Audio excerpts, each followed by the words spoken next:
आप सभी का इस YouTube चैनल पर स्वागत है। आज मैं आपके सामने चित्तौड़गढ़ दुर्ग के बारे में जो भी वहाँ पे देखने योग्य स्थल है, जो देखने के लिए लोग जाते हैं और जो परीक्षाओं में पूछे जाते हैं, उनका वर्णन मैं आपके सामने लेके आया हूँ। उससे पहले ये मोटिवेशन लाइन आपके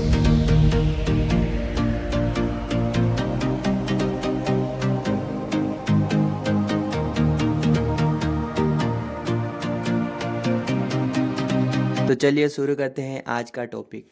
चित्तौड़गढ़ दुर्ग का प्राचीन नाम चित्रगढ़ दुर्ग है, क्योंकि उपलब्ध साक्ष्यों के आधार पर ऐसा माना जाता है कि चित्रांगद मौर्य ने इसका निर्माण करवाया और उसने उसके नाम पर ही चित्रकूट दुर्ग इस दुर्ग का नाम रखा। इसकी परिधि 13 किलोमीटर है। यह 1810 फीट ऊंचे पठार पर स्थित है।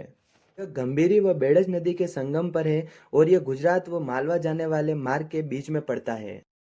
आइए दोस्तों, अब हम चित्तौड़ के इतिहास पर कुछ नज़र डालते हैं। चित्तौड़ पर जितने आक्रमण हुए हैं, शायद ही किसी और किले पर इतने आक्रमण हुए होंगे।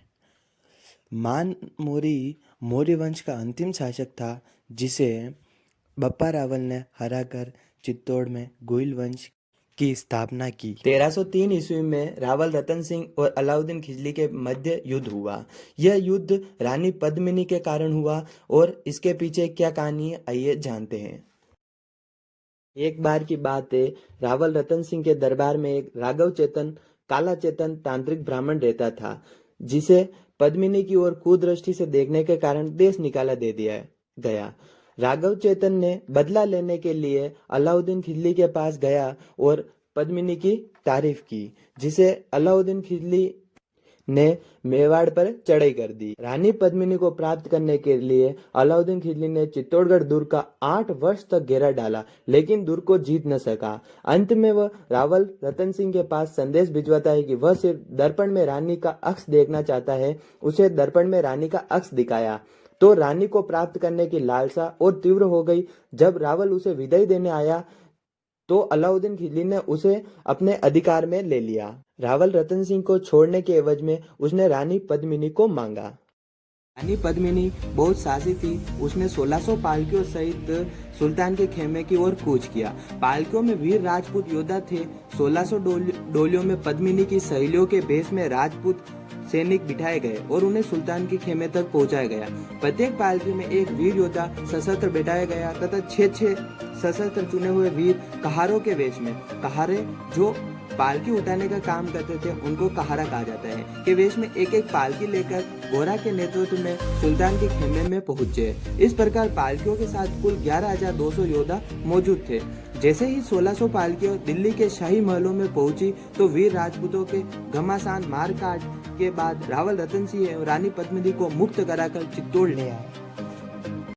फिर अलाउद्दीन खिलजी ने पुनः चित्तौड़गढ़ दुर्ग पर आक्रमण किया तथा इस आक्रमण में चित्तौड़गढ़ दुर्ग में साका हुआ। साके का तात्पर्य महिलाएं जब जोहर करती है तथा पुरुष केसरिया रंग का कपड़ा धारण किए वीर गति को प्राप्त हो जाते हैं, उसे साका कहते हैं। इस युद्ध में अलाउद्दीन खिलजी की विजय हुई तथा रावल रतन सिंह की हार हुई। अलाउद्दीन खिलजी ने यह किला अपने पुत्र खिज्र खां को सौंप दिया तथा इसका नामकरण खिजराबाद रखा गया। किंतु 1326 ईस्वी में घुइलों की राणा शाखा के राणा हमीर ने पुनः चित्तौड़ पर अधिकार कर लिया। तब से लेकर अकबर के काल तक यह दुर्ग राणाओं के अधीन रहा। कुंभा ने चित्तौड़ के प्राचीन किले का जीर्णोद्धार कराया। 1567 ईस्वी में राणा उदय सिंह को हराकर अकबर ने इस पर अधिकार कर लिया। इसके बाद 1615 ईस्वी में जहांगीर ने यह दुर्ग फिर से महाराणा अमर सिंह को लौटा दिया। तब से लेकर भारत को आज़ादी मिलने तक यह दुर्ग मेवाड़ के महाराणाओं के ही अधीन। आइए दोस्तों, अब बात करते हैं चित्तौड़गढ़ की आन बान शान विजय स्तंभ। विजय स्तंभ का निर्माण महाराणा कुंभा ने मालवा के महमूद खिलजी विजय के उपलक्ष्य में चित्तौड़ में शिल्पी जेता नाता व पूंजा द्वारा 9 मंजिला व 122 फीट ऊंचा विजय स्तंभ बनवाया। इसको बनाने में जो नीचे व ऊपर की चौड़ाई ली गई है वह शिल्प कला की अनोखी प्रणाली है। विजय स्तंभ का अलंकरण बहुत उत्कृष्ट है, जैसा कि आपको चित्र में नजर आ रहा है, और बनावट बड़ी धूमधामी है। यहाँ की मूर्तियां बिल्कुल अकड़ी जकड़ी है। इसे भारतीय मूर्तिकला का विश्वकोश तथा हिंदू देवी देवताओं का अजायब घर कहना चाहिए, क्योंकि उनमें अनेकानेक देवी देवताओं का ही नहीं बल्कि नक्षत्र, वार, मास और ऋतुओं तक की मूर्तियां हैं। इसमें भक्ति, शौर्य, प्रेम एवं जीवन के प्रत्येक पहलू पर प्रकाश पड़ता है। डॉक्टर गोपीनाथ शर्मा, जो कि एक इतिहासकार है, उन्होंने इसे हिंदू देवी देवताओं से सजाया हुआ एक व्यवस्थित संग्रहालय माना है। तथा गौरीशंकर हीराचंद ओझा, जो भी एक इतिहासकार है, उन्होंने पौराणिक देवताओं के अमूल्य कोष की संज्ञा दी है। मुख्य द्वार पर भगवान विष्णु की प्रतिमा होने के कारण विजय स्तंभ को विष्णु ध्वज भी कहा जाता है। महाराणा स्वरूप सिंह 1842 से 61 ईस्वी में इनका शासन रहा था में इनका पुनर्निर्माण कराया, क्योंकि बिजली गिरने के कारण इसकी नवी मंजिल बिखर गई थी, जिसका पुनर्निर्माण महाराणा स्वरूप सिंह ने करवाया। चित्तौड़गढ़ में एक और स्तंभ है जिसका नाम है जैन कीर्ति स्तंभ। यह स्तंभ प्रथम जैन तीर्थकर आदिनाथ को समर्पित है।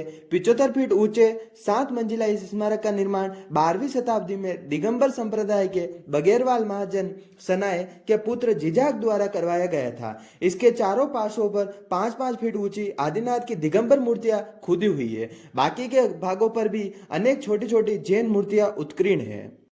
ये दोस्तों, अब हम बात करते हैं चित्तौड़गढ़ के 7 विशाल प्रवेश द्वार के बारे में। इनमें प्रथम दरवाजा पाटवन पोल अर्थात पाटवन पोल मुख्य या बड़ा दरवाजा कहलाता है। इसके पास में प्रतापगढ़ के रावत बागसी का स्मारक बना है, जो चित्तौड़ के दूसरे साके के समय बहादुर शाह की सेना से जूझते हुए वीर गति को प्राप्त हुए थे। दूसरा दरवाजा भैरव पोल,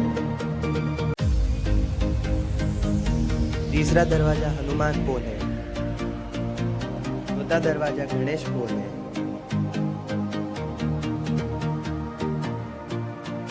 पांचवा दरवाजा जोटला पोल, छठा दरवाजा लक्ष्मण पोल, सातवां व अंतिम दरवाजा राम पोल है, जिसके सामने मेवाड़ के आमेर ठिकाने के यशस्वी पूर्वज पत्ता सिसोदिया का स्मारक है, जिसने तीसरे साके के समय आक्रांता से जूझते हुए प्राणोत्सर्ग किए थे। कालिका माता का मंदिर चित्तौड़गढ़। सुप्रसिद्ध कालिका माता का मंदिर का निर्माण मेवाड़ के घुल वंशी राणाओं ने 8वीं से 9वीं सदी में करवाया था। प्रारंभ में यह सूर्य मंदिर था। मुगलों के आक्रमण के समय सूर्य की मूर्ति तोड़ दी गई तथा बाद में उसकी जगह कालिका माता की मूर्ति स्थापित कर दी गई। महाराणा सज्जन सिंह ने इस मंदिर का जीर्णोद्धार कराया। गर्भगृह के प्रवेश द्वार के ऊपर भाग पर एक विस्तृत पटल पर सूर्य एवं अन्य देवता अंकित है। इस विस्तृत पटल के अनुरूप द्वार को चौड़ा करने के लिए 2-2 रूप स्तंभों का प्रयोग द्वार शाखाओं में पृथक किया गया है, जिस पर गंगा, यमुना तथा प्रतिहारों की मूर्तियां उत्कीर्ण है। सिर दल के ऊपर के पटल पर दोनों ओर बिगुल बजाते हुए हाथी सवार लोकपालों में दक्षिण में कुबेर और यम, उत्तर में वरुण और वायु, दक्षिण में स्कंद और उत्तर में ब्रह्मा सूर्य देव के भक्तों के रूप में अंकित है। बीच में प्रभा मंडल युक्त 7 अश्वों पर बैठी सूर्य की प्रतिमा है। इसके दोनों तरफ डंडी और पिंगल तथा 2 प्रतिहारियां कमल लिए अंकित है।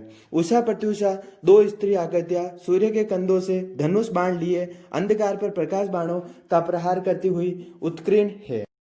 चलिए दोस्तों, अब बात करते हैं श्रृंगार चौरी मंदिर के बारे में। श्रृंगार चौरी मंदिर चित्तौड़गढ़ दुर्ग में है। चित्तौड़गढ़ दुर्ग पर बनवीर की दीवार के मध्य भाग में राजपूत एवं जैन स्थापत्य कला के समन्वय का एक उत्कृष्ट नमूना श्रृंगार चौरी के नाम से प्रसिद्ध है। इसकी वेदी पर 4 खंभों वाली छतरी बनी हुई है। ऐसा माना जाता है कि यह महाराणा कुंभा की राजकुमारी के विवाह की चौरी है, अर्थात पणिग्रहण संस्कार का स्थल है, इसलिए इसे श्रृंगार चौरी नाम से जाना जाता है। यह शांतिनाथ जैन मंदिर है। रानी पद्मिनी का महल है और पद्मिनी रावल रतन सिंह की पत्नी थी। यह घोरा बादल महल है, जो रानी पद्मिनी के चाचा व भाई थे। यह जयमल व पत्ता की हवेलियां, जो तीसरे साके के समय शहीद हुए थे, उनकी याद में यह महल बनाया गया। यह मीराबाई का मंदिर है। मीराबाई जो श्री कृष्ण की अनन्य प्रेम भक्त थी। यह समिधेश्वर माता का मंदिर है तथा यह एक उत्कृष्ट कला का नमूना है। इसके अलावा भी चित्तौड़गढ़ में बहुत से तालाब हैं, बहुत से कुंड बने हुए हैं और उनका वर्णन इसमें नहीं किया है, वो भी देखने योग्य है। दोस्तों, ये वीडियो पसंद आई और मेरी बताई हुई जानकारी सही हो तो इस वीडियो को लाइक और सब्सक्राइब करना ना भूलें तथा साथ में बेल आइकन को प्रेस करें।